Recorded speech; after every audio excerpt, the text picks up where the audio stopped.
Conference का आयोजन किया गया है।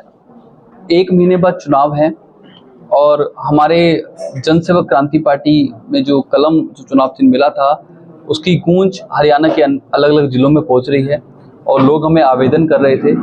और कल भी बरवाला से हमारे पास कुछ लोग आए थे जिन्होंने पार्टी को ज्वाइन किया। आज डबवाली से आए हैं और हमारे गुरुग्राम से ही बहुत ही सज्जन और हमारे छोटे भाई पारस जुनेजा जी ने भी हमारी पार्टी को ज्वाइन करना था, तो आज ज्वाइनिंग भी करवानी थी और अनाउंसमेंट भी करनी थी। तो यही मेन विषय है हमारा कॉन्फ्रेंस करने का। चुनाव आयोग के हिसाब से आपने 5 सीटों पर इलेक्शन लड़ रहे हैं, कुंभा बड़ा हो रहा है, क्या और सीटें भी बढ़ सकती हैं? बिल्कुल, देखिए 5 सीटों पे तो हम लड़ ही रहे हैं, इसमें कोई दो राय नहीं है।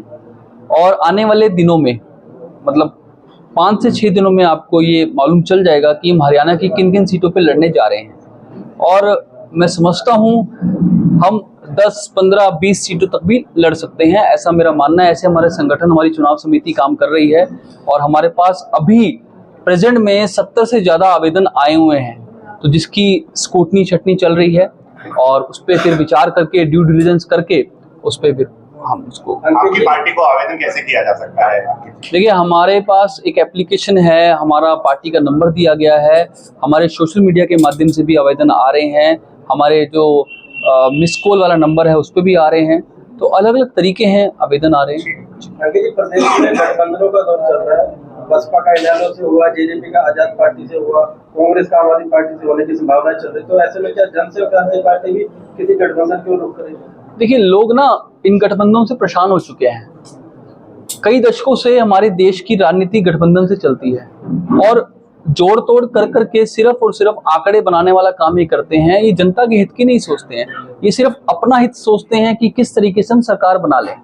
लेकिन मैं समझता हूँ एक ऐसा दल होना चाहिए जो तीसरे मोर्चे के रूप में काम करे।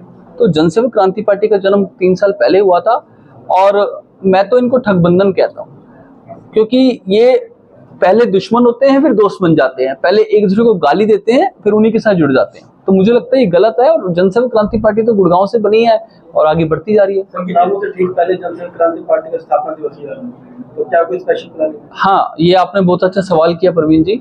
हमारी 3री वर्षगांठ है 3 सितंबर को और गुड़गांव विधानसभा से सभी को मालूम है, जैसे मैं लड़ रहा हूँ चुनाव, तो हमें 108 ब्राह्मणों का अनुष्ठान हम करने जा रहे हैं और गुरुग्राम विधानसभा के जितनी कॉलोनियां हैं, जितने मंदिर हैं, उनके ब्राह्मण, उनके पंडित हमारे से मिल रहे हैं, हमें आशीर्वाद देने आ रहे हैं। यज्ञ करेंगे, हवन करेंगे और मिलकर के उस दिन ब्राह्मण भोज भी होगा और उनसे आशीर्वाद लेकर के हम आगे नॉमिनेशन की प्रक्रिया को पूरा करेंगे। अमनदीप जी ने भी आपका आकाश जी ने पार्टी ज्वाइन की है, पारस जी ने ज्वाइन किया, तो क्या कुछ इन दोनों को दायित्व दिया गया है, कैसे क्या कुछ जिम्मेदारी इन दोनों को लगाई गई?